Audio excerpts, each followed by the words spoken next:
అయ్యి మాయే ప్యాలెస్లు సార్, వాళ్ళే చెప్పా కదా లాడ్జీలు, వాళ్ళేం ఆఫీసులు లాడ్జీలు అవోయో రూములు అట్లా నడుపుతున్నారు వాళ్ళు. మేమేం ప్యాలెస్లు. కన్స్ట్రక్షన్ కనిపించిన తీరు అట్లా కనిపించింది. ఇప్పుడు నేను కూడా ఫోటోలు చూపిస్తాను సార్. ఇంకోళ్ళు విమర్శించడం కాదు కదా, అది ఆ తీరు, కన్స్ట్రక్షన్ కట్టిన పద్ధతులు సార్, ఇప్పుడు దాని రూపురేఖలు.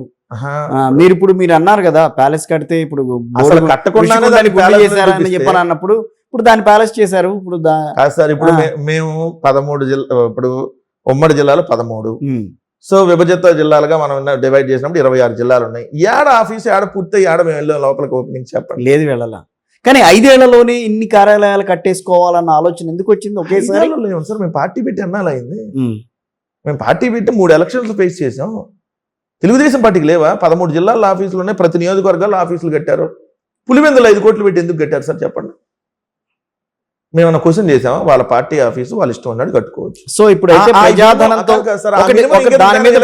సరే మీరు పార్టీకి సంబంధించి మీరు కట్టుకోవడంలో ఎవరికి ఎటువంటి అభ్యంతరం లేదు, కానీ అక్కడ అధికారంలో ఉండగా ప్రజాధనాన్ని దుర్వినియోగం చేస్తూ ఆ ప్రజాధనంతోనే ఇవన్నీ కట్టారని చెప్పి మీ మీద ఉన్న అపవాదం. మా పార్టీ డబ్బులతో కట్టుకున్నాను సార్, ప్రభుత్వ డబ్బులతో కట్టట్లా. రైట్, మా పార్టీ డబ్బులతో కట్టారు. క్లారిటీ కోసం నేను మిమ్మల్ని అడిగాను. ప్రజల డబ్బులతో కట్టామంటే ఏ జీవోలో ఏ డబ్బులు రిలీజ్ చేసి ఎట్ట కట్టారు చెప్పండి. వస్తాయి రోజుల్లో. కాదు సార్, చంద్రబాబు నాయుడు హైదరాబాద్ ఇంట్లో 2014 దాకా టాయిలెట్కి వెళ్ళలేదా? టాయిలెట్స్ రిపేర్స్ ఎందుకు డబ్బులు ఖర్చు పెట్టాడు సార్? 2014 అధికారంలో రాగానే 18 లక్షలు 20 లక్షలు టాయిలెట్స్ కోసం ఖర్చు పెట్టారు. 18 30 అనుకుంటా. అప్పుడు దాకా ఇక్కడ టాయిలెట్స్ లేవాలి. జూబ్లీ హిల్స్ లో మళ్ళీ పడగొట్టి మళ్ళీ కొత్త ఇల్లు కట్టారు. కొన్నాళ్ళు ఆయన దాంట్లో కూడా మరి ఆ పడగొట్టి కట్టేదానికోసం 30 లక్షలు ఎందుకు? సెక్రటేరియట్ లో రిపేర్ల కోసం ఏదైతే ఆ బ్లాక్ ఈ బ్లాక్లు మార్పిడిలు చేసి మరి రిపేర్లు చేశారో లేదా? ఏం చంద్రబాబు నాయుడు గారి ఫ్యామిలీ, నారా భువనేశ్వర్ గారు, నారా బ్రాహ్మణి గారు, లోకేష్ గారు, ఆ బుడ్డబ్బాయి దేవాంశు, మరి వీళ్ళందరూ ఏం సార్ పార్క్ అయ్యే తోటలు తప్ప వేరే చోట ఉండలేరా? ప్రభుత్వ ధనంతో ఎందుకున్నారండి పార్క్ అయ్యే తోటలో? అది దుర్వినియోగం చేయటం అంటే. కానీ మేము సీఎంఓ కార్యాలయంగా జగన్మోహన్ రెడ్డి గారు సొంత ఇంటిని సీఎంఓ కార్యాలయంగా మార్చుకున్నాం. మీలాగా దానికి దీనికి డబ్బులు ఖర్చు పెట్టాం, ఇంకోటి చేసో. దానికి అంత ఫెన్సింగ్ ఎందుకండి? మొన్న ఈ మధ్యలో అది కూడా పెద్ద ఇష్యూ అయింది.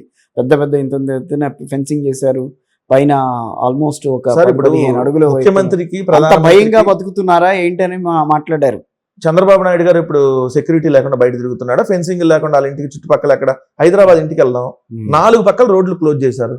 నువ్వు ఎప్పుడుంటావు ఇప్పుడు హైదరాబాద్ లో? ముఖ్యమంత్రి అక్కడ ఇప్పుడు కూడా నిన్న చదివింది 989 మంది సెక్యూరిటీ ఉన్నారు వైఎస్ జగన్మోహన్ రెడ్డి గారికి అని చెప్పి పెద్ద బ్యానర్ ఐటమ్ వేసుకుని. ఆ రాసినాడు కడుపుకి అన్నం తింటలేదు సార్ రోజు. ఎవరిదైంది తింటున్నాడో నేను చెప్పట్లా. ఆ రాసిన పత్రికల్లో 986 మంది సెక్యూరిటీ ఉన్నారు జగన్మోహన్ రెడ్డి గారికి అని రాసిన పత్రికల్లో వాడు అన్నం తింటలే రోజు. ఎవరిదో ఏదో దీన్ని బతుకుతున్నాడు అంట. ప్రూవ్ చేయాలి కదా. 986 మంది ఉన్నారు, 196 మంది. 196 మందికి సంబంధించి కూడా నేను మీకు లెక్క చెప్తా. ఆ 196 మంది ఏ విభాగాలకు సంబంధించి ఎంతెంత మంది ఉంటారు? అది జగన్మోహన్ రెడ్డి గారు కదా సార్, ఏ ముఖ్యమంత్రి ఉన్నా కూడా ఉంటారు. 196 మందిలో సివిల్ పోలీసులు SCA ఒకళ్ళు, SIలు 4, హెడ్ కానిస్టేబుల్ 1, కానిస్టేబుల్ 12, మహిళా కానిస్టేబుల్ 1, ఆర్మ్డ్ రిజర్వ్ పోలీసులు మొత్తం కానిస్టేబుల్ 28 మంది, RSIలు 2, ARSI 1, APSPకి సంబంధించిన బెటాలియన్ వాళ్ళు మొత్తం కానిస్టేబుల్ 69, DSP ఒకళ్ళు, RSI ఒకళ్ళు, అట్లా మొత్తం 152 మంది ఉంటారు సార్.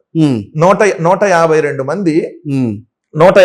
మంది ఏదైతే దీనికి సంబంధించిన వాళ్ళు. ఐసోలేషన్ లో ఉండేవాళ్ళు 23 మంది, కాన్వాయ్ విభాగంలో ఉండేవాళ్ళు 21 మంది, అంటే మొత్తం 196 మంది. కానీ 986 మంది ఉన్నారని చెప్పి కడుపుకి అన్నం తినకుండా రోజు గడ్డి తిని బతికేటటువంటి ఆ 2 పత్రికల యాజమాన్యాలు, అది ఆ ఈనాడు అండ్ ఆంధ్రజ్యోతి, వాళ్ళు నడుపుతుంది పేపర్లు కదండి. పక్కా రాజకీయ వ్యభిచారం. చంద్రబాబు నాయుడు కోసం గొడ్డలోడు తీసుకొని మరి నగ్నంగా నిలబడి తప్పుడు రాతలు రాస్తా ఉన్నారు. తప్పుడు రాతలు రాస్తా 900 మంది 986 మంది సెక్యూరిటీ ఉన్నారని రాశారా? అరే మీరు మనుషులేనా? మనిషి పుట్టకే పుట్టారా? ఇంకేదన్నా దాంట్లో బతుకుతున్నారా? ఇంత దుర్మార్గమైనటువంటి ప్రచారమా? చంద్రబాబు నాయుడు గారికి ఏమో రక్షణ కోసం పోలీసులు ఎక్కువ మంది రక్షణ ఉంటేనేమో అమ్మో చంద్రబాబు నాయుడు గారు ప్రజల మనిషి, కాపాడుకోవడం కోసం ఇంకా ఎక్కువ మందిని సెక్యూరిటీని పెట్టాలంటారు. మరి జగన్మోహన్ రెడ్డి గారు ప్రజల మనిషి కాదా? మాజీ ముఖ్యమంత్రి కాదా? ముఖ్యమంత్రిగా ఉన్నప్పుడు సెక్యూరిటీ అందరికి ఎలా ఉండదు అలా ఉండదా? నరేంద్ర మోడీ గారికి సెక్యూరిటీ ఉండొద్దా? లోకేష్ ఎవడని సెక్యూరిటీ ఇచ్చారండి? దేవాంశ్ ఎవడని సెక్యూరిటీ ఇచ్చారు? 4+4 గన్ మ్యాన్ దేవాంశ్కి వాళ్ళు అధికారంలో ఉన్నప్పుడు. లోకేష్ అపోజిషన్ లో ఉన్నప్పుడు అతను ఎమ్మెల్యే కూడా కాదు, ఓ పార్టీలో ఓ ప్రధాన కార్యదర్శి అనే ఒక పోస్ట్ లో ఉంటే